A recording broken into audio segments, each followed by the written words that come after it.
Dear Jacqueline, is it okay? Can I have your green light in order to start the meeting, please? Yes, it's okay. We can start. Thank you very much indeed. I hope that the rapporteur is also available to start the meeting.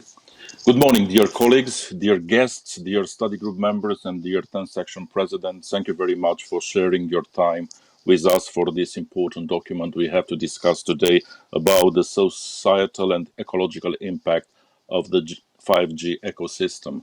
This is an own initiative opinion, and we have a powerful document to be debated today in the first study group. But before that, we have a hearing, and we have a limited time available, so the time management will be one of my concerns today. Let me inform you, please, that in terms of the languages support, we can speak and listen today in French, German, English, and Romanian. And thank you in advance for the translation units. And without any delay, I should like to invite the 10th section president, dear Baiba. Please give us your introductory remarks, please. Good morning. I hope you can hear me and you can see me and everything is fine from the technical point of view. Good morning, study group members, dear guests, experts today.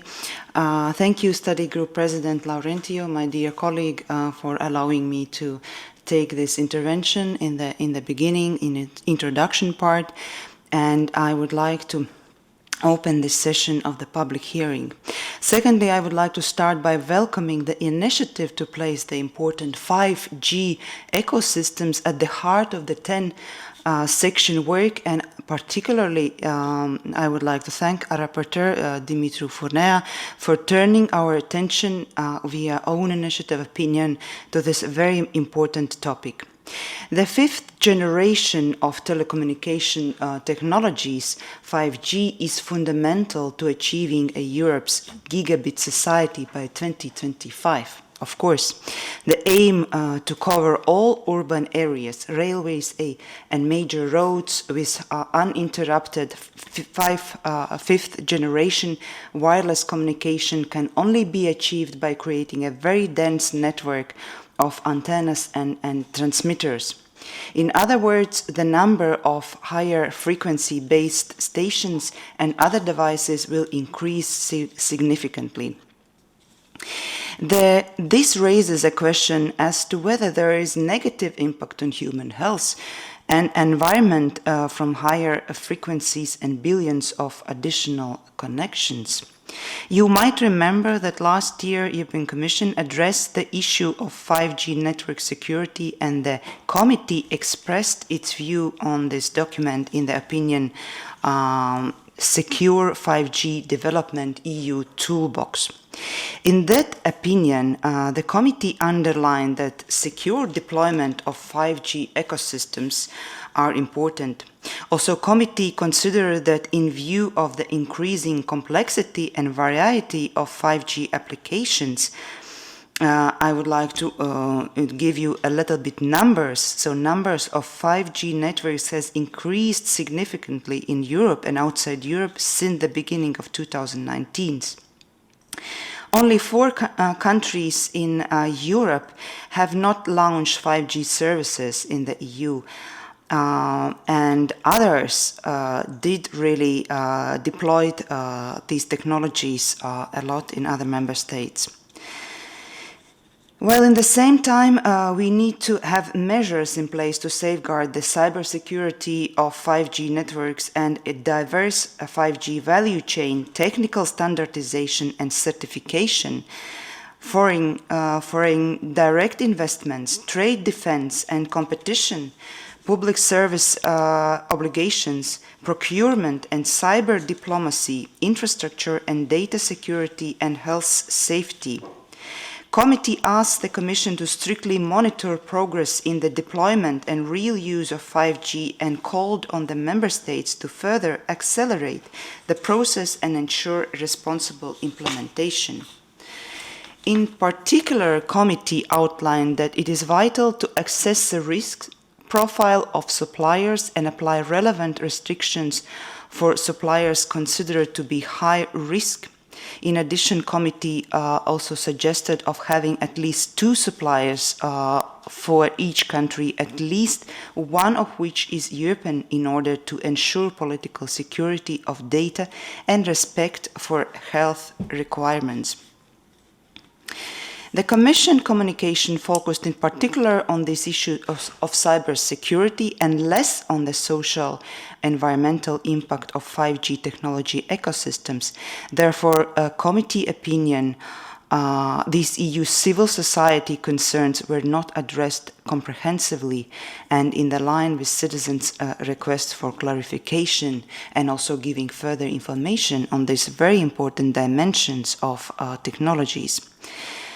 The aim of this hearing is to address the EU civil society concerns in line with the citizens' requests for clarification regarding the society and environmental impact of the 5G technology ecosystems, in particular, identify proposals to improve the legislative work, reflect on the need to create new safety standards assessed on cumulative exposure, improve the local planning procedures by imposing new specific limits on electromagnetic field emissions, and addressing the need to educate population about the overuse of technology and the electromagnetic field pollution generated. On this inspiring note, I look forward to this morning debate on the challenges and opportunities for societal and environmental impact of the 5G technology ecosystems. And I really appreciate work that we are doing at the 10 section level, and I would like to particularly welcome rapporteurs' attention to this topic. Thank you very much, ladies and gentlemen, and I will stay with you all this morning and will be delighted to participate in debates. Thank you.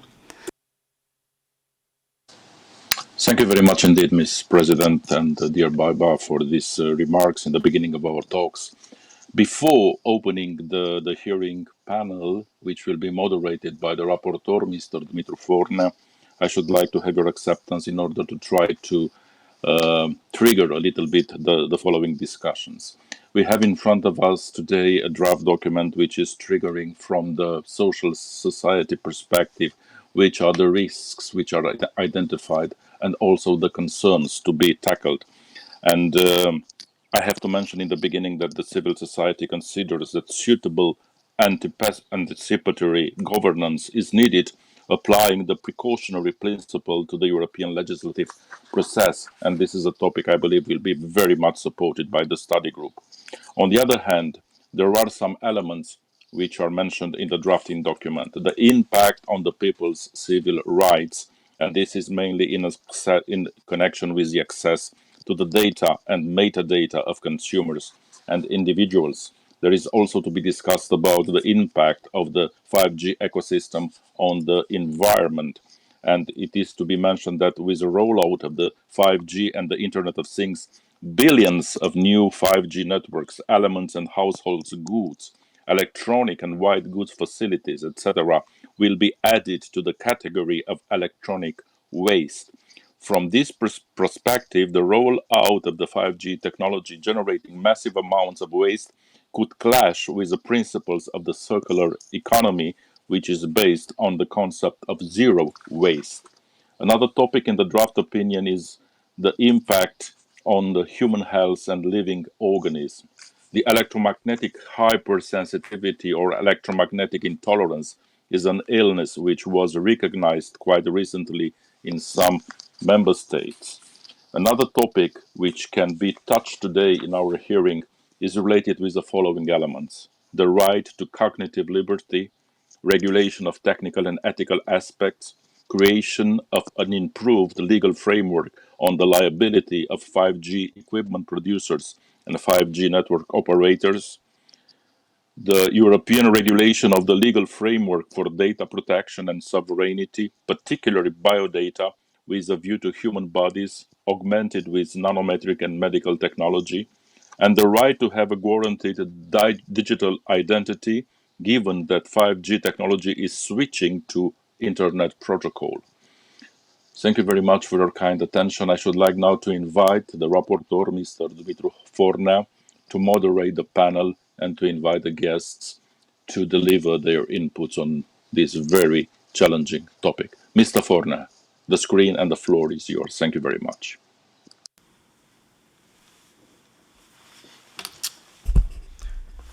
Thank you very much, Mr. President Ploscianu. Thank you very much, Ms. President Baiba Miltovica. It's a great honor and privilege to have the opportunity to debate today together with you and with such prestigious experts from this field. This topic, which is not always very well understood by the large public, and I cannot say that myself I am in the situation to be an extra expert regarding the ICT technology and internet communication technologies, but I tried to respond with this proposal of a own initiative opinion that has been approved by our section on transport, energy and information society. I tried to respond to a concern which came recently, but we cannot say that it was never before a discussion about the telecommunication technologies, for example. But more and more people in the last period, in the pandemic period, they had a lot of questions regarding the 5G deployment. As was said by our president, Ms. Miltovica, the European Economic and Social Committee recently has adopted an opinion on the 5G deployment toolbox, which was an opinion requested by the Commission to their own paper, where, of course, the message of the European Economic and Social Committee always was positive towards the developments of the ICT technologies, and including the innovative solutions for artificial intelligence. But evolving more and more in understanding the subjects and having more inputs in this, we started to have some questions. And the citizens, which are sometimes coming from focus group, like the Stop 5G movements in Europe, we have the Alianța Europene 5G, where you will see later, we have a specialist which has a book there, is Mr. Martucci. We had an alliance in Romania. They contacted me via social media and so on and said, we would like to emphasize some of the issues which are bothering us, and we try to have a clear image about what these developments means for us, for the society, for the citizens, how this will impact on our daily life. And of course, the discussion about the influence of the electromagnetic frequencies on the health is not a recent one. We discuss about this even from the 70s, from the beginning of the telecommunication era. We had a strong scandal in the United States in the 80s regarding the exposure to the microwave to the personnel of the United States Embassy in Moscow, where was the first debate on the microwave scandal was called. And since then, we know that it is possibility to have an impact on the health, but this possibility has to be, how to say, consensualized, because now we have a lot of studies for one side which are coming from the industry, for the technicians, engineers which are working in the field, and of course they know very well this field of activity. But for the other side, we have a lot of studies which are produced by medical world, and they are a little bit more conservative, and they are more protective in terms of standards. And in this context has been pushed forward the concept, the ALARA principle, as low as achievable possible principle, which is used for the ionizing radiation. What is the main issue in this discussion when we speak about health? It's the issue of non-thermal effect of the non-ionizing radiation. And in here you'll see various points of view. We have with us today a very important organization, which is like a reference for the industry. We speak about the ICNIRP, the International Commission on Non-Ionizing Radiation Protection. It's an international forum where the standards, the limits to say, are established. They are non-compulsory, but a lot of governments are taking them into consideration. And we will have with us Mr. Eric van Roggen, and I appreciate that he has the courage to come forward and to present. Even we know that are always allegations regarding the ICNIRP, including in the parliament. We discussed with the STOA committee, and we saw the debates there, and was many discussions regarding whether or not the ICNIRP limits are enough. But of course, this we will hear from our experts, and of course we will have a debate afterwards on this issue. We have an important guest from the European Commission. The European Commission always has been with us during this exercise.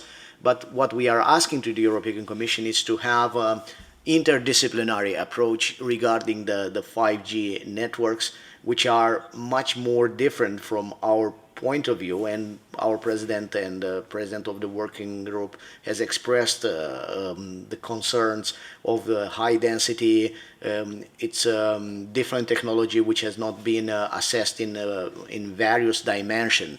Speaking here about the ecosystem, biosystems, impact on insects, on people. So are a lot of things to be done. The European Commission is recognizing this issue. The World Health Organization also, we had a meeting with Ms. Devanter from World Health Organization. They've been invited from STOA and from World Health Organization. They've been invited, but as it's this holiday period, it's a little bit complicated, but I want to assure you that they are in contact with us, and we will send them all the documents and the results of this debate. It's important to know the official position, but also it's important for knowing this public hearing to understand which is the position of civil society organizations. And the idea is to give a chance to the people to express themselves in such framework, which is official. We are working with the European Commission. Our opinion are published in the official journal of the European Union. So it's important to not discuss on the corners or to discuss in informal meetings, even that is not prohibited. But the idea is to come with an input in the heart of the European institution and to contribute to raise safety standards. This is not an opinion against technology per se. This is an opinion for improving the standard which are operating the electronic communication industry. And of course, the people has to know which is the impact of this technology on property rights, on human rights, or on data sovereignty, on the cognitive rights, which we will discuss what this means, the rights to be or not to be connected, the right to be exposed or not to be exposed, that are more delegated issues, but we will have to discuss, because always we have to put in balance the individual rights with the rights of the society in general. So that is the target of our discussions, and I hope that during this presentation we'll have today, these ideas will be more clear for us as members of the working group, which has been designated by the committee to draft this opinion, but also for the public and civil society at large to understand which is in stake in this debate. So now I will propose you to start to have the first presentation which has been prepared for you by Mr. Eric van Roggen, which is the Vice Chair of the International Commission on Non-Ionizing Radiation Protection, ICNIRP it's known, and afterwards we will continue with the agenda. But now it's a very important presentation for ICNIRP to understand on which basis are established these standards, and somehow to have some answer reactions of ICNIRP regarding the allegations which are sometimes focused on them. Mr. Van Roggen, Eric van Roggen, you are invited to have your presentation. And you can share the screen if I understood well. Yeah, thank you very much. Thanks for the introduction, and thanks for the invitation also. I'll be happy to give a brief presentation about the position of ICNIRP and answer some of the questions that were asked beforehand. So if you can see the presentation and can hear me all, I suppose. If nothing happens, yes, then see it. We can see I'll it. We can hear you. Okay, good. And you can see the presentation, right. So I want to tell you a little bit about ICNIRP and about the new guidelines for radio frequency radiation. And like I said, I will answer some of the questions that have been raised beforehand.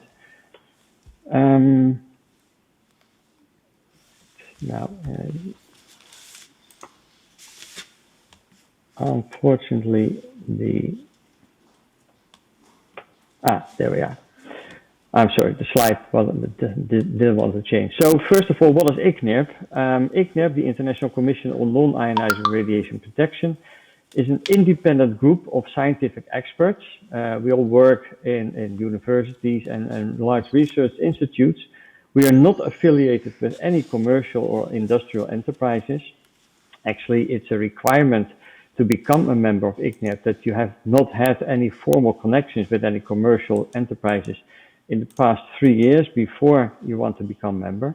We are very transparent in that. All the declarations of interest are on the website of ICNIRP, and they are also renewed every year. So they're the actual declarations of interest. We are a very multidisciplinary group. We have people with different expertise, like epidemiologists, biologists, technicians, engineers. We also try to be as much as possible balanced in terms of geography and gender. We have official relationships with WHO, with the World Health Organization, the International Labour Office, and further relationships with other international organizations. We are a not-for-profit organization. We do not make any money, and the members are also not paid. So all the work that we do, and sometimes that is quite a lot, we are doing in our own time. The scope of the guidelines that were issued last year on radiofrequency field exposure is to limit exposure to radiofrequency electromagnetic fields in a frequency range of 100 kilohertz to 300 gigahertz, to provide protection against adverse health effects to humans under realistic conditions, to consider both occupational and general public exposure, and to consider direct and indirect exposure, but for the latter, we only looked at contact with charged objects. What is not included in these guidelines are issues of electromagnetic interference. That is a technical issue, and that's not something that ICNIRP deals with. Also, exposures for medical purposes are excluded because they have a different objective. And also compliance issues, for instance, how to measure whether the guidelines are observed. That's also something that's more for technical organizations, and ICNIRP doesn't deal with that.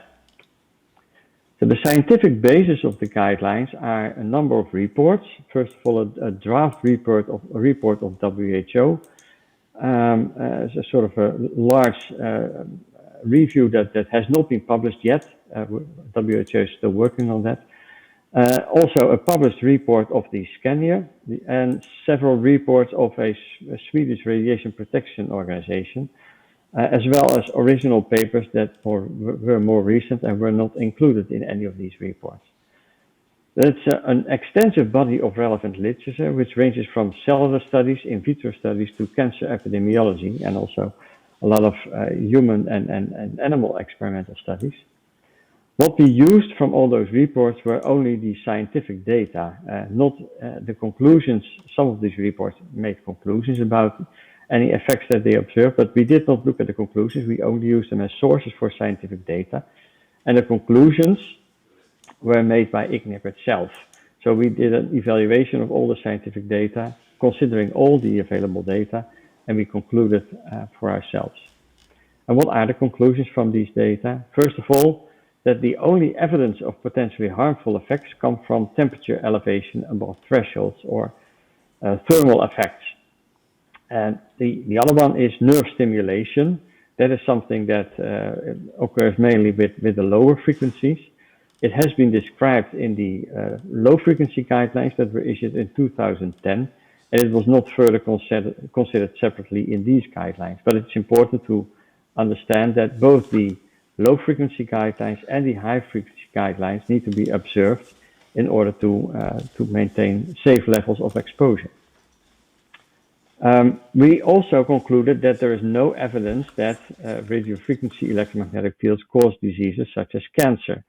Of course, we are aware of of all the studies that have been published, both the epidemiological and experimental studies. What is very important were the results of recent studies from the United States and from Italy, in which animals have been exposed for their entire life.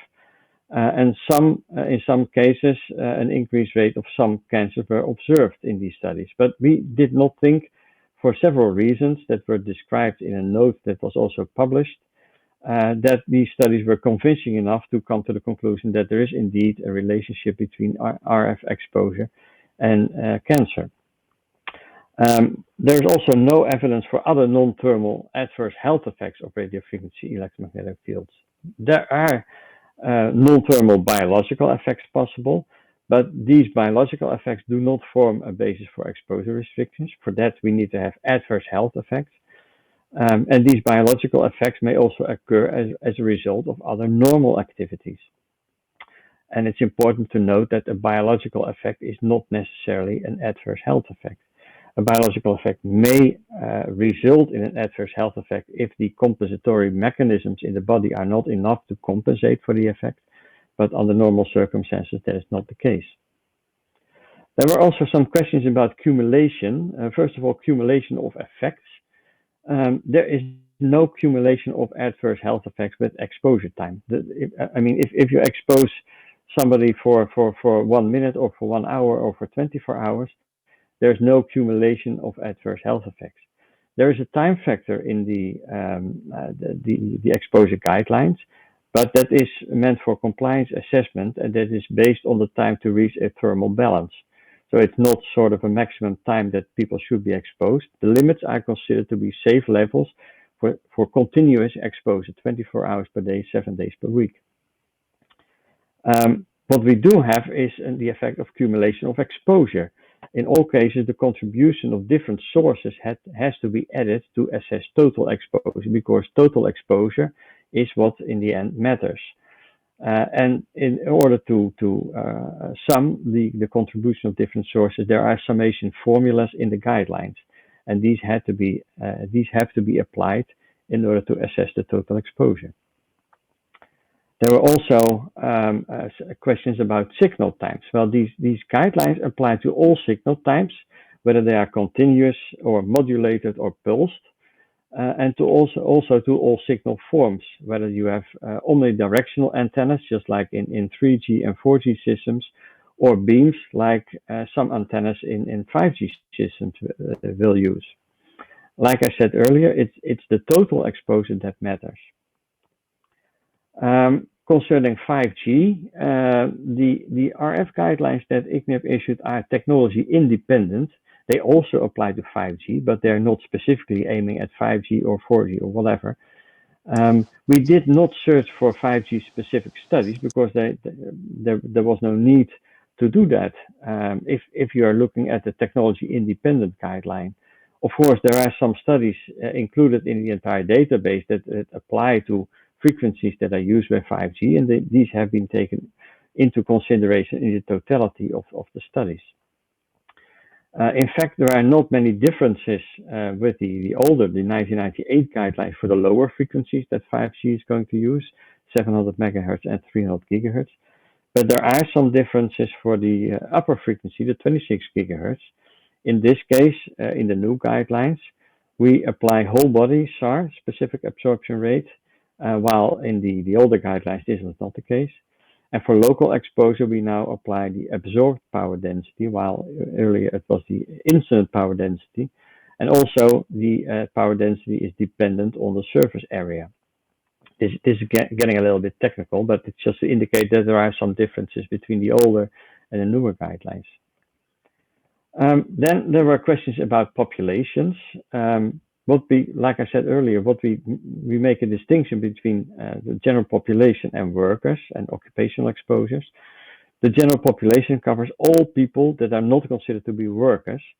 And in order to provide enough protection to all these people, we apply a very large uncertainty or safety factors. And the resulting exposure guidelines are supposed to cover also sensitive groups such as children, elderly, and the sick. So the guidelines are supposed to be safe for everybody under all circumstances. A question about protection of animal and plants in the natural environment.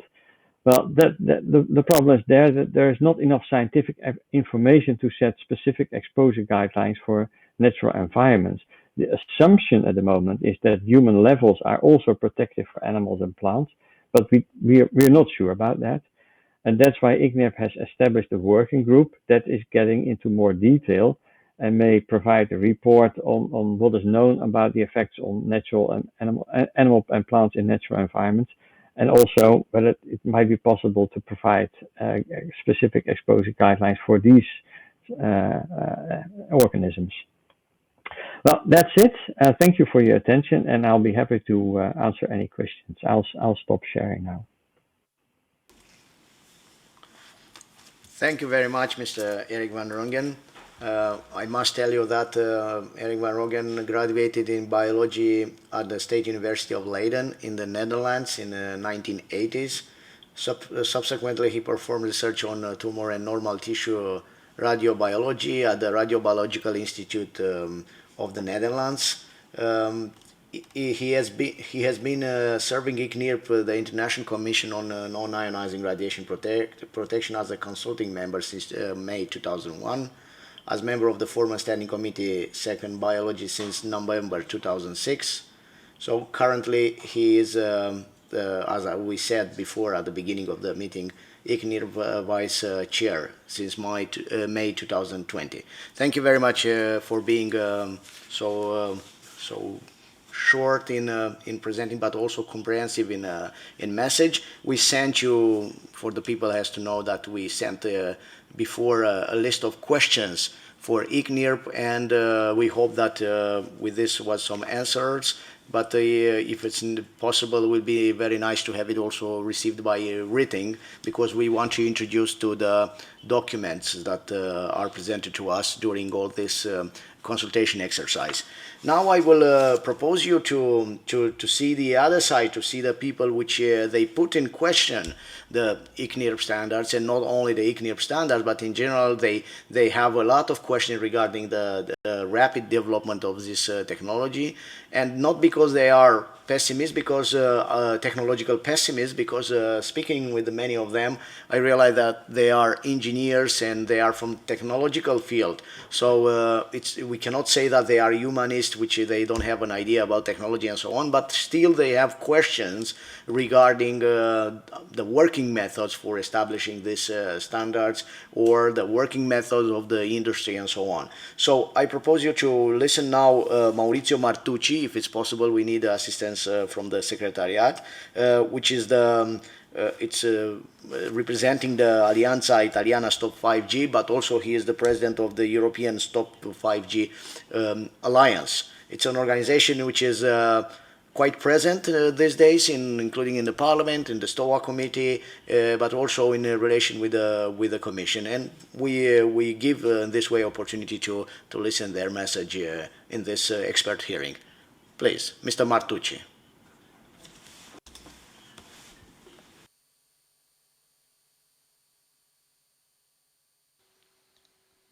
Good morning, I'm Maurizio Martucci from Italy.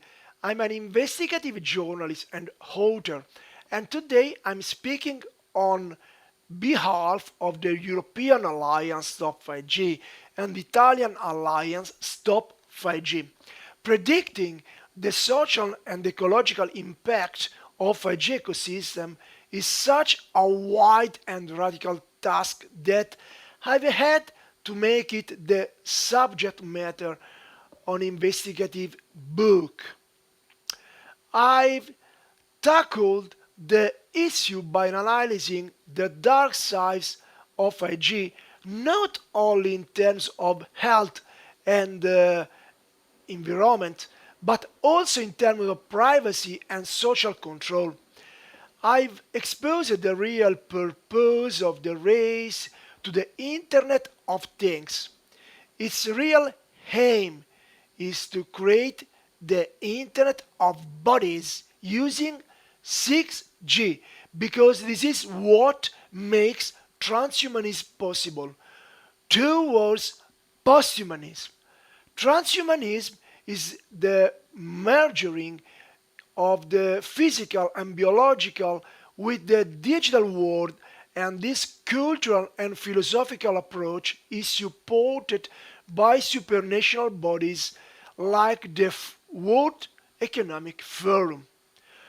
One of our biggest problem is fragmentation. This is focusing the debate on the only certain aspect of the dangers of 5G and the purpose of the digital future, and thereby missing the big picture of epoch-making and tectonic changes that are already being implemented in the Smart City and Gigabyte Society project. Coming to the time of today hearing, we would like to bring the following observation and proposals to the attention of the committee. Number one, it's a fact that no preliminary studies in the environmental effect of 5G have been carried out to date by the telecommunications companies, much less by public institutions, and that the European Commissioner for the Economic and Digital Society has even affirmed that they are not necessary. However, the Commissioner for the International Market has said that the rollout of 5G is exclusively based on political engagements, and that therefore there is no legal obligation to deploy 5G. That being so, Europe must immediately adopt an international moratorium on 5G rollout in order to prevent European citizens from becoming guinea pig victims of this technology. A moratorium on 5G is vital in view the following fact. The latest findings of European Parliament's Science and Technology Option Assessment (STOA), the imminent reclassification of radiofrequency carcinogenicity by the International Agency for Research on Cancer, IARC, the vast amount of scientific evidence of biological effect in the biomedical literature, and injuries inflicted on individuals by electromagnetic waves, including so-called electro-hypersensitivity. Number two, STOA has also confirmed the unreliability of the International Commission on Non-Ionizing Radiation Protection (ICNIRP), so much so that the Health and Food Safety Commissioner has committed himself to revising ICNIRP's guideline. That will necessitate the complete revision of the whole process to the European Commission as supported up to now. Number three, in fact, there are a lot of alternatives to wireless technology, safer and green. There are also alternatives to ICNIRP. I'm going to include the relevant documents. Number four, finally, the lack of independent information free from conflicts of interest and bias in favor of the telecommunication company disempowers people and doctors. That's why we should be devoting public funds and finance research covering the following areas: epidemiological studies on radio frequency effect, air pollution level monitoring, international informative and educational campaigns to inform citizens about risk minimization, the as low as is reasonably herkable ALARA principle, the extreme health risk of compulsive use of the smartphone and Wi-Fi, the state of the art of all the criticalities emergent in the digital future planning and implementation so far, without talking zero risk for guaranteeing as it doesn't not exist. Thank you for your attention.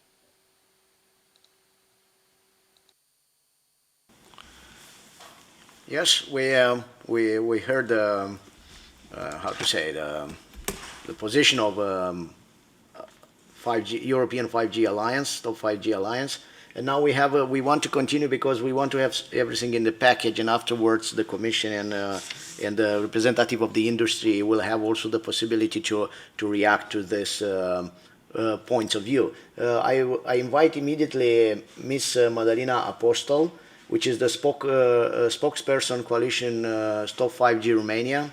She's a system and computer science engineer involved in various fields in interdisciplinarity aspects, and she is representing now Romanian Stop 5G Coalition, one of the organizations which contact me in order to create a framework of debate with this kind of organizations which are concerned regarding this technology. Please, Madalina, explain the concerns which are coming from your side and from your technical perspective.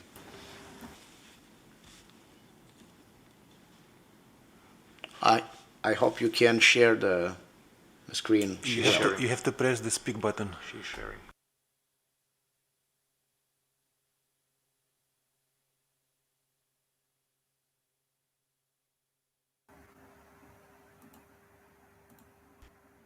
Please go ahead.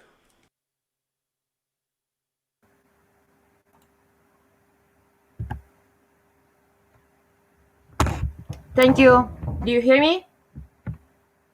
Yes, please go ahead. Thank you. 3 years after the first European 5G test in Florești, Romania, what do we know about 5G multisectoral impact? I'm Madalina Apostol on behalf of Romanian Stop 5G Coalition, member of European Alliance Stop 5G, and I would like to talk about some of the facts, risks and issues of 5G deployment, and to ask you to consider the precautionary principle and to stop this accelerated large-scale implementation of 5G among the population without security guarantees. Romanian Stop 5G Coalition is formed by over 80 organizations, tens of thousands of citizens, Romanian citizens, and the European Alliance is formed by many organizations from 23 European countries. And now the studies show that where the majority, the concerned citizens about the risk of 5G technology and networks. That's why what I'm talking about today, and I will present data on expected 5G impact on the environment, public health, social economic sustainability, legislative norms and civil rights, challenges and solutions. In the current legislation for 5G, the European Commission and governments did not provide impact studies tools or measures to prevent an environmental high cost of wireless communication. What I'm referring to is the enormous power consumption to ensure the operation of extremely dense 5G networks and massive amounts of data transmitted wireless, which consumes much more than the wired one. The astronomical amount of energy and raw materials needed to create all these trillions of things of IoT infrastructures, from microcells to orbital satellites. All these will be rapidly added to the electronic waste due to their short life cycle, as Mr. President said at the beginning of this hearing. Thus, 5G deployment is in flagrant contradiction with zero waste economy. Moreover, the increasing emission of greenhouse gases plus excessive tree grooming that prevents the propagation of 5G beams. Also, the biodiversity losses through habitat damage such as pollinators and migratory birds losses, which generates imbalances in the chain. All these, we have studies and data that estimate this impact. The wireless technology exploits the limited natural resource called radio frequencies, as any industrial exploitation involves pollution called radio frequency electromagnetic field radiation, shortly electrosmog. Even if radio frequencies as radiation is classified as a non-ionizing type, through the cumulative effect, it acquires a destructuring ionizing character. This fact has been proven since 2004 through the European study Reflex and recognized even by the European Parliament and the Council of the European Union in decision 243 per 2012, paragraph 31. Moreover, this radiation is currently classified as a toxic pollutant by the insurance industry along with smoke, chemical, and asbestos. Despite these evidences, the proliferation continues blindly, both as space and as time covered by wireless technologies. 5G implies beamforming technology, hyperdensity of connections, and aggregated multiple frequencies, microwaves and millimeter waves. All of these will generate pollution tens of times higher than today. You can see it now in the radiation mapping prepared by engineers for the city of Austin, Texas. In this image, you can see the massive radiation from 5G networks. Billions of connected objects and augmented bodies will operate radiative beams, and you can see it in the image. For example, a 5G phone has 64 or 128 antennas and forms 8 beams, as compared to a 4G phone which has 4 antennas and no beams. Another example is a tablet which has 256 antennas and forms 16 concentrated energy beams according to the engineer's 5G guide. Given this technology of beamforming, the power of the concentrated signal, which is logarithmic related with the radiation, reaches the user directly. See the color of the signal power from the diagram, the turquoise one who follows the user. The incidence of electrohypersensitivity, neurobehavioral symptoms, and rapid aging syndromes will rise and exceed the current percentages in the general population and will not be limited only to these symptoms. DNA damage proven by reflex study will generate incidence of multiple syndromes and illnesses, even Havana syndrome. And as to emphasize and to understand this, to see, I present here the image to see here the red and the blue percentages of the incidence in relations with the distance from the emitter, the transmitter. Regarding the social economic impact of 5G ecosystem, including the emergent technologies of Industry 4.0, I mentioned few concerns such as the lower human capital, rhythm and ability to integrate and to adapt to the technological race. Therefore, is expected a low rate of professional reconversion, an increased social exclusion, a big financial pressure on social and medical insurance funds, mental health crisis, and demographic decline. Even if the 5G service is not a public utility service, it requires multiple derogation from the current legislative framework, clearly unconstitutional and disproportionate to the general population needs and use of this service. And I put example of a Romanian law that transpose the European Communication Code.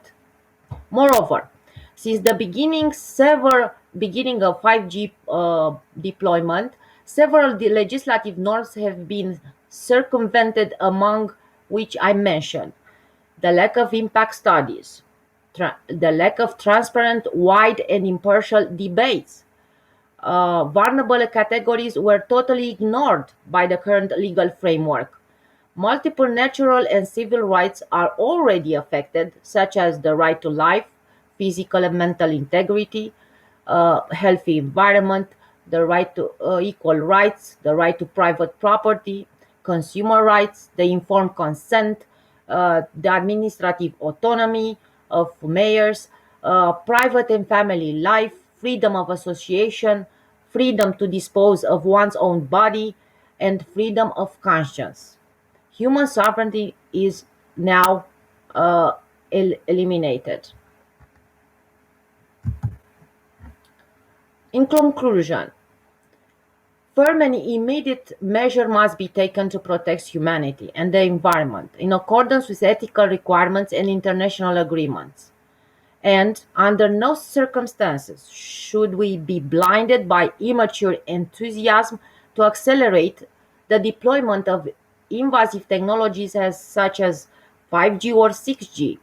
The citizens are the rightful owners of the resources exploited by 5G industry, respectively the frequencies, the buildings, the data, the metadata. Therefore, the citizens are the ones who decide based on the free, fully informed, and unadulterated consent wherever they allow or not the implementation of 5G. The solution is social licensing at the community level and full public disclosure of network radiation emission and impact on health and environment, accountability of risks, costs, damages. What I presented today is based on scientific data from authorities recognized at the European and international level. Thank you. Thank you very much, Ms. Madalina Apostol. Please close your speak button. Thank you. We heard two interventions which are in a way quite reserved, and I don't know if they are pessimistic, but they are reserved regarding the rapid deployment of the 5G technology. Now we have with us experts from the Telecommunication Networks Operators Association. We speak about Ms. Liz Fur, the Director General ETNO, which is the association representing Europe's leading telecom operators, where she joined in 2016. She leads and oversees all the activities, and she is the main external representative of the association. I think we had a very good conversation with this organization, and we received a lot of information regarding the efforts of the industry, let's say like this, in order to mitigate social environmental impact. Now is the time to have your presentation, Ms. Fur. Please.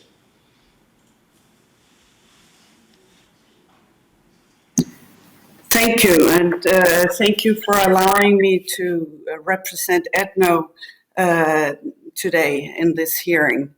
As you said, ETNO is the European telecom operators in Brussels, and I represent around 32 network operators covering all of Europe's member states.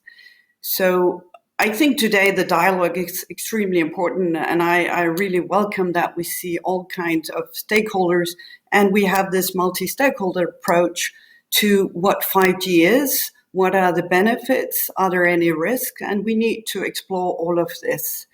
And I think it's extremely important also to have the use cases and the positive examples of what is it 5G can be used for. So I'll give you some examples of this. I'm not going to bring any slides. I'm just going to present for you, but I hope you get my key messages here. And the first one is I would like to talk about the enabling potential of 5G. So we have almost all industries could benefit from 5G, and both small industries, big industries have different use of it. And also society as such has a huge impact from 5G. And we already now see 5G at work in Europe. In France, we have a marine waste collection robot that is cleaning the waters in the port of Marseille and Le Havre. And thanks to 5G, this robot can remotely operate itself and collect garbage where it's not accessible to human workers. So here we have a potential of clean waters, of clean ports. We also did a thought leadership study together with Boston Consulting Group because we think it's important we're not only looking at our own industry, but what are the benefits for society in Europe of connectivity and the socio-economic growth of connectivity. And if you look at this study, 5G alone can generate an annual increase of 113 billion euros of GDP growth in Europe by 2025. And we also looked at the jobs, and we can generate 2.4 million new jobs in Europe also by 2025. And we also need, of course, to put this into a recovery perspective where it is a central pillar in revitalizing EU economies and the job markets. And it's a smart way to actually get jobs with digital in their DNA. And back to a point that's been raised by the prior speaker is, will this be more energy consuming? Yes, some of it will, but there are solutions to this, and I'm going to bring some of those solutions to you. So I think 5G will bring higher productivity, but also smarter insights. So we, as I said, a strong focus on environment is important for Europe. We have seen in the last coming weeks how climate change affects us all, and this is terrible. So I think it's important, whatever we do, we need to think green into any digital solutions. So the European Green Digital Coalition puts all of these things in motion and mobilizes a broad set of stakeholders, because it's important we, as not only as telcos, but we embrace all digital technologies and move forward in transforming into a greener Europe. So, and it needs to be a greener Europe that's digital and green. And we have been supporting the declaration of the Green Digital Coalition since day one. And again, if we look at our Boston Consulting Group study, we see that a widespread uptake of digital solution, it has the potential of reducing the CO2 emissions by 15% in Europe. And this is due to smart cities, but also due to transport sectors. And another thing is that we as operators, of course, we have our part of the CO2 emission, but we look at the networks are getting greener and greener. Our members at EDNO has put decarbonization as a top priority. And the use of renewable energy sources has gone up by 24%, while the use of non-renewable ones has gone down by 23%, according to our latest State of Digital Communication report. So every year we look at the numbers for our CO2 emissions and use of renewable energy in order actually to monitor and make this better. So we're looking also at procuring more energy efficient devices and equipment because we all need to take our part in making Europe greener. We saw during the pandemic that the digital demand dramatically spiked over the past 2 years. And in March 2020, we gathered input from our members that the consumer behavior changed. So Zoom traffic rose by 500% in some countries, and traffic increased by 775%, while mobile usage rose in EU countries by 100%. So we see there is a huge demand for the services, also because in a situation like we've been in right now with COVID, being digital has been a necessity for all of us. But I think greening of the networks also helps us greening our lives.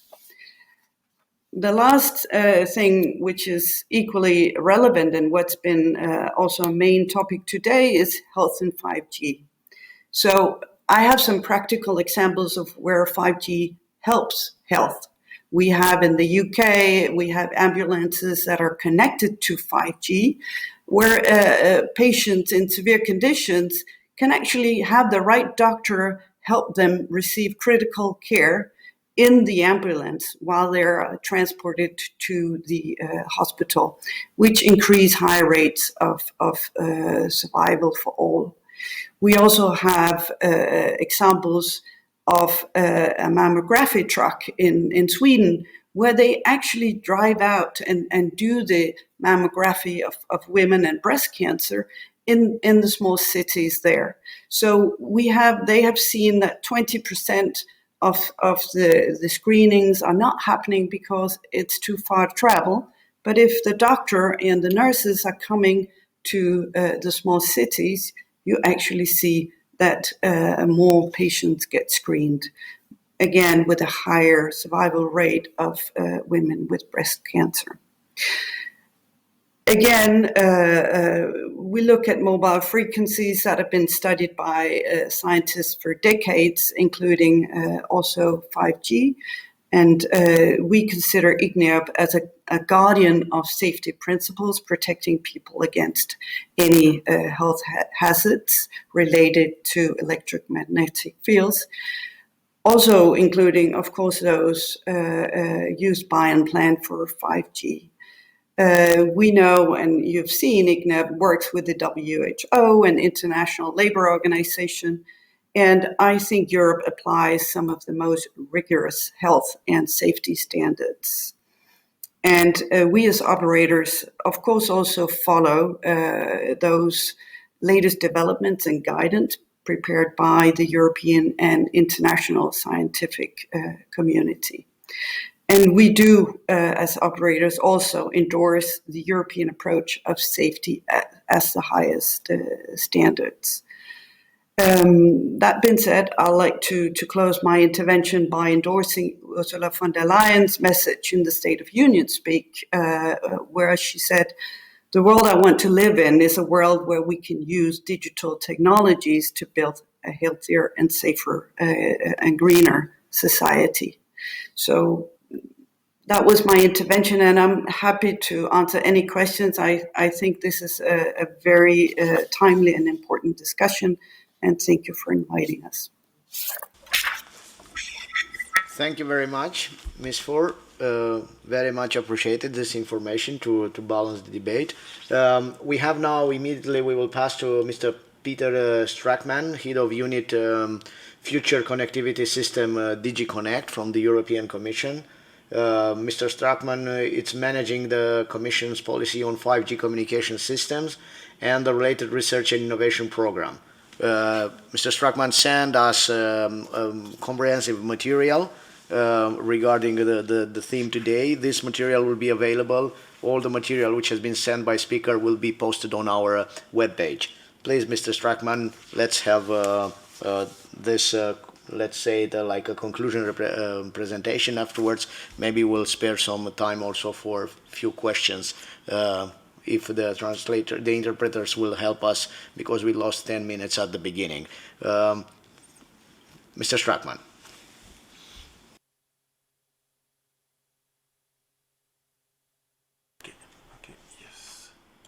Dear members of the committee, dear colleagues, thanks a lot for the invitation. I hope you can see and hear me well, and I will now start the slideshow. Let's see if it works.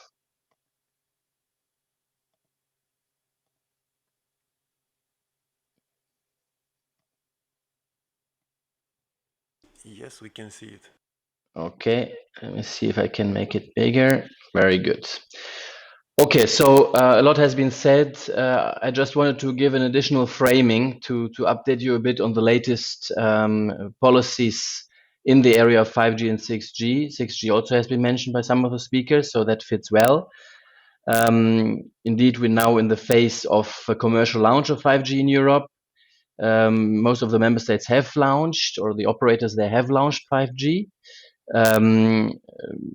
And we're also preparing in parallel now the new technologies for 6G. There we expect first services end of the decade, and there's of course important also for Europe to have the technology capacities in this technology then to be able also to have a strong position in this area.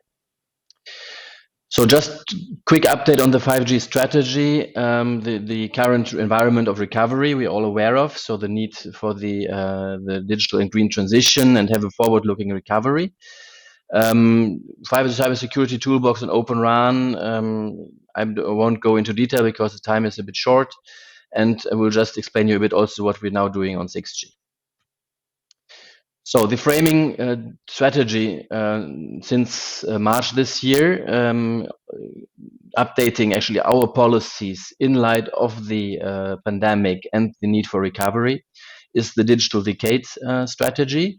We have seen during the pandemic that the benefits of digital technologies to have people participate in daily life, to allow for continuity of our businesses and our lives.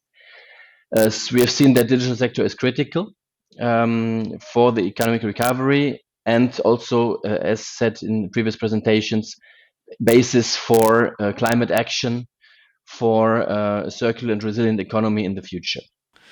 Excuse me, Mr. Stockman, the presentation are not rolling up. So if it's possible, I don't know why. Okay, in my case, it's, yeah. Can you see the window now? Now it's good. Okay, so I will click through like that, and then it's a bit smaller. I don't know why it's not on full screen mode. Sorry for that. So yeah, so we have the vision towards 2030, what we call the compass, meaning giving the direction now, also based on the huge opportunity from the recovery fund. Where do we go to 2030, and how do we want to get there? And how do we want to get there? We defined these 4 cardinal points as part of the compass. So one of the most important ones, of course, is skills, both on the specialization side and on the basic skills side, to really to use and master digital technologies and take up. Infrastructures, not only connectivity, but of course connectivity always as a fundament for all digital services, from AI to data, where of course connectivity is the major enabler, but also a very important capacities in the area of semiconductors, in the area of cloud and edge computing, and also high performance computing and quantum computing. And then of course both pillars of transformation, both on the public service side and on the business side. We have at our disposal a number of programs. We have also the new financial period now coming, a financial cycle, with the new research program, Horizon Europe, the new deployment and capacity building programs, Digital Europe program and Connecting Europe facility, and a number of other programs. And then, of course, to underline here just the Recovery and Resilience facility, which indeed gives us now this once-in-a-lifetime opportunity with quite a huge financial resource. And of this 750 billion that we know is foreseen for the recovery plans, we aim at 20% digital and 37% green. And we see in many member states plans that indeed the digital target is even exceeded, in some towards 50%. So that's good news. But we also need to make sure that this is going in the more mid and long term and in the forward-looking investment direction.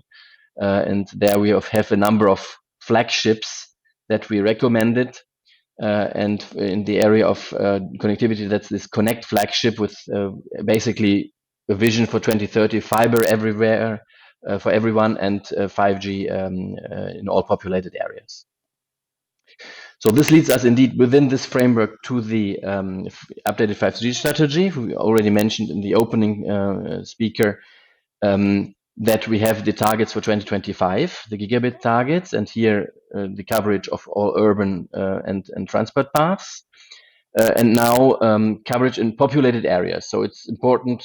I already see the alarm bells going on of some of the more skeptical speakers here. Is not to plaster the whole territory everywhere with 5G with 5G cells. It's about targeted deployment of wherever people are living, and that's mainly of course the urban and rural areas where there's population, and then focused deployments on things like transport paths, things like enterprise campuses. So wherever this high speed for connectivity is needed, makes sense. So demand-driven deployment.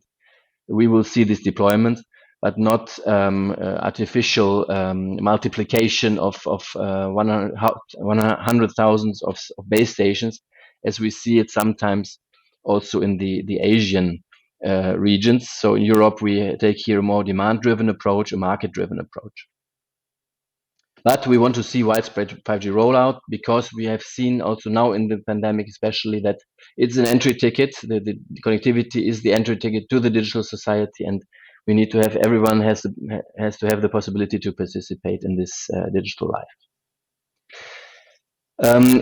Yeah, looking at the 5G action plan progress, we see that in terms of spectrum allocation, we still have some issues. So we're not even at 50% of the pioneer bands.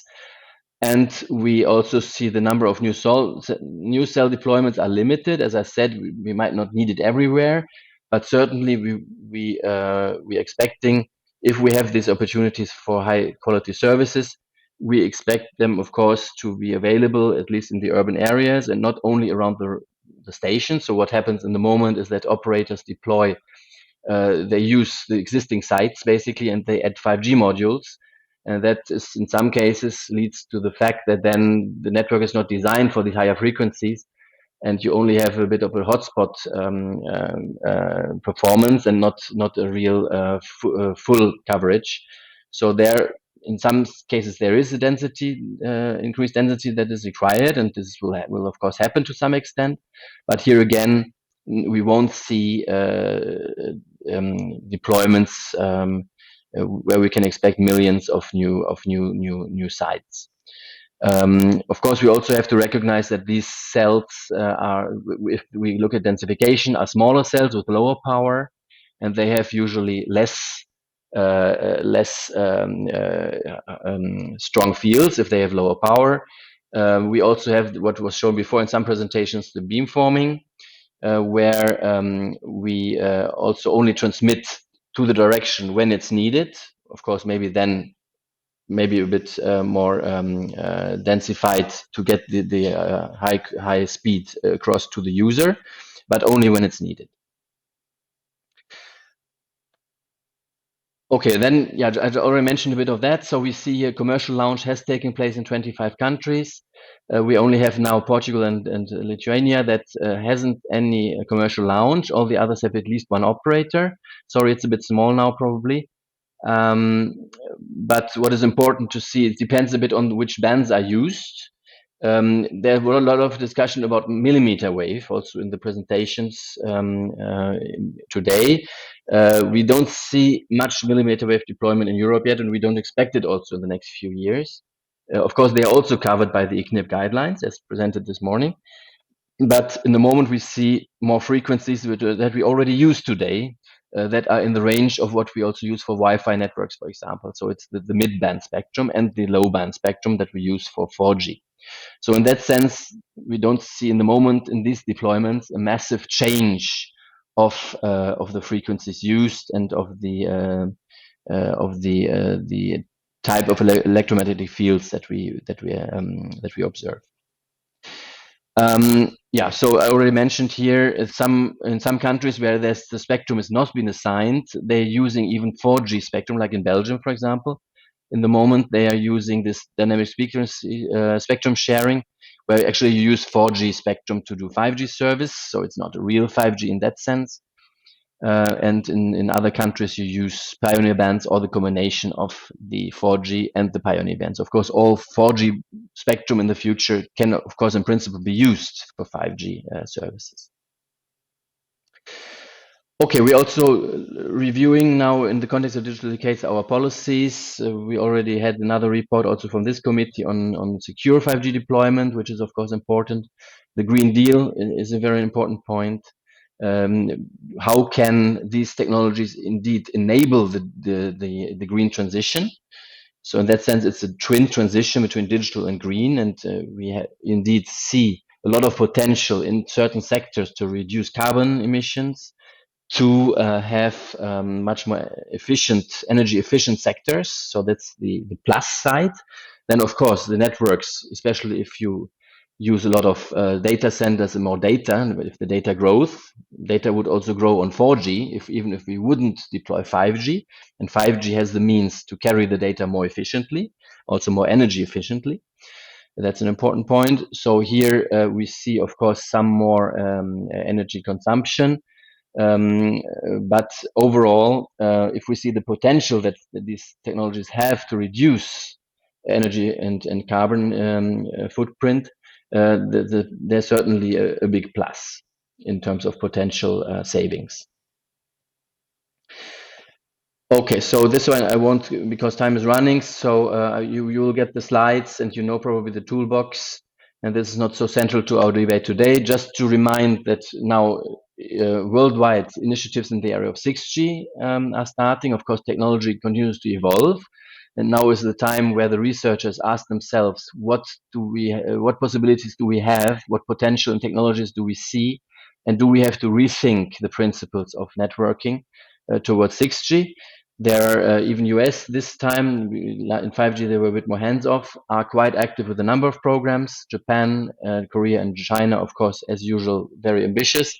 And we also started 6G research in Europe and are setting also a new partnership that is more strategic with involvement of member states that is now being launched this year. Here you see also a bit of the motivation behind why do we need now to work on 6G. That's of course in terms of economic and social benefits that we can see for these applications. On the one hand, also the contribution to societal challenges. And then on the other side, of course, the need that we also need to continue the industrial leadership in this area, that we have to master these technologies and not leave it to in other regions to supply this technology. And by that staying sovereign and autonomous to some extent. What is 6G about? Our new project Hexa-X is already thinking a bit what are the new use cases. Some were mentioned also by the speakers before. For example, the possibility to have this digital twinning, that you can indeed sense the environment and by that have a very high quality digital twin of parts of our reality. So in that sense, indeed, the virtual and real and real world are somehow getting closer, and by that you can enable a number of very useful applications. COVID-19, we have seen telepresence as today. Let's imagine how this would look like in 2030, this kind of meeting. Of course, it's thanks a lot to the colleagues for organizing. It works very well. But we can, of course, imagine in the future that this is a bit more intuitive and in a telepresence form. And then, of course, also manufacturing, think about robots and humans working together in a safe environment where we need very low response times. So this gives you a bit of a flavor of what we could expect. But of course, we're building a technology platform with 6G again, not knowing today the use cases. And we have some in mind as illustration, but then we, of course, will see what are the real ones. Timeline, commercial launch not before around 2030. Now we have in the phase to framing these technologies and then preparing for standardization that will start around the mid of this decade. Okay, and then in this, just to important that we have this new partnership that is now being launched, and where the industry and the Commission are working very closely together. The member states are very much involved, and we also have a stakeholder group where which we will launch, and where, of course, all voices will be able to be heard in this field. Many thanks, and very happy to stay a bit to be part of the debate today. Thank you very much, Mr. Stockman. I remind all the participants that we have available this presentation, and they are published on our web page at the 10th section. We have a few minutes left, but let's try to see if any request for having short questions directed to whom you have to say, and to have short answers. Let's take 3 questions, for example. I don't see, I look on the chat, and I don't see any. I see Isabel Caño, our colleague from Workers Group. Please, Miss Isabel. Merci. Thank you very much. I hope my sound is working. I wanted to make a comment and perhaps a question to the European Commission based on the presentation. The presentation was very interesting, I think. You talked about the question of competences, and, you know, coming from a trade union background, that's something that I'm very interested in. And you also talked about the governance structure. When it comes to competence, I think we're a little bit behind there, especially, you know, many skills, competences are needed. We need, you know, highly skilled engineers, etc., and different workers to be able to actually implement all of these plans. And then when it comes to the governance structure, we didn't talk an awful lot about this morning about workers and how this is all going to be implemented at the level of companies, etc. as well. So I'd like to have a little bit more explanation on the governance aspect. Who's responsible for what? How will this dialogue be carried out between the various different social partners? And I assume that this is something that the Commission is going to be looking closely at. I assume that, you know, a whole host of impact assessments have been carried out in terms of the impact on health as well, and we'd like to hear a little bit more of that on that as well. Thank you. Thank you very much, Ms. Isabel. I don't see other intervention. I will raise also a question, if it's possible, to the Commission. If we at the European level, we are thinking to have to develop an interdisciplinary work on the matter of further deployment of the 5G and 6G networks, and in this maybe also to found a platform where the civil society organizations, together with the Commission, the consumer organizations, the operators, telecommunication, electronic communication operators, they can have ICNIRP representatives, for example, to have a place where all these issues to be discussed in the official format, whether this is existing already or we should be established in the near future in order to avoid discussions. Are developing minorities which they rejecting the deployment of massive deployment of 5G, 6G technologies, and they say that it's their right to not be exposed to this electro smoke. So that is the question which is formulated on behalf of this group of people. Thank you very much. And I think Mr. Stockman and the representative of ETNO has to answer, because from the ICNIRP side the things are in a way clear. Please, Mr. Stockman.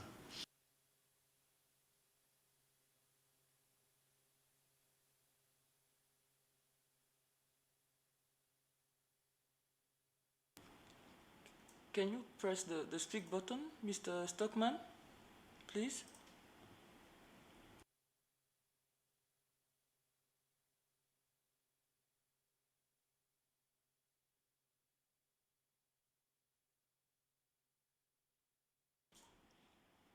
Mr. Stockman? Can you hear us? Seems to be a technical issue. If ETNO wants to react to this, if it's necessary to have a dialogue at the European level on these matters, to discuss with the various stakeholders the various technological options that we have in the next period.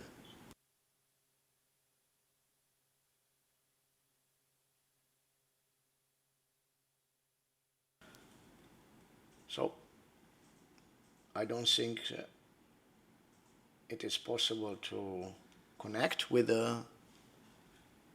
Ms. Fur or with Mr. Stockman.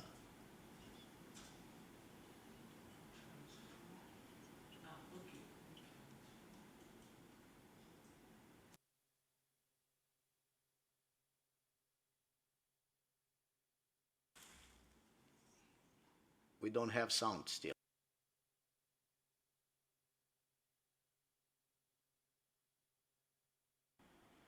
Can you please press the speak button, Mrs. Fur?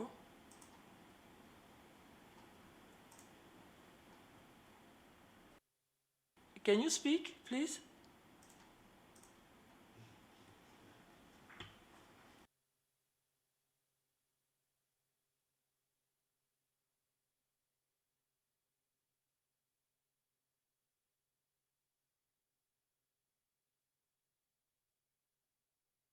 No, I think we have a technical problem, Ms. Fur. It's not your fault. We will. We have a technical problem. I think it's not activated. The mic is not activating, and we are asking the technical support for coming. Let's hope will come quick. But anyhow, we took all the observations. We have all these points of view. We had the opportunity to discuss with you personally and with the representative of the Commission, and all the conclusion will be posted on our website. If the technical support doesn't arrive, then I will propose you to end the debate in this stage. Thank you very much to all of you, to Mr. Eric von Rongen from ICNIRP, to Madalina Apostol from the Coalition Stop 5G Romania, to you, Ms. Liz Fur from the ETNO, and also thank you very much to Mr. Peter Stockman, head of unit from DG Connect. Thank you very much for your valuable input, and I will pass the floor now to our president, because we will continue to work in the working group, and all the discussions which has arisen here from this presentation will be continued in the next minutes during the official meeting of the working group, which will not be web streamed, but will be available finally will be reflected finally in an opinion that will be in future adopted by the European Economic and Social Committee plenary session. Thank you very much.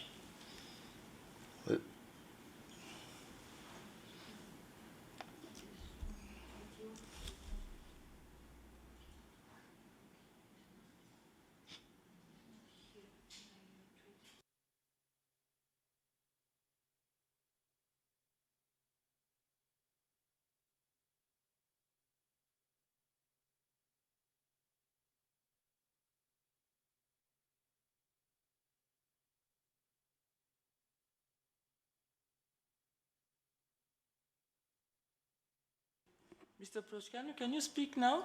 Can you press the speak button, please?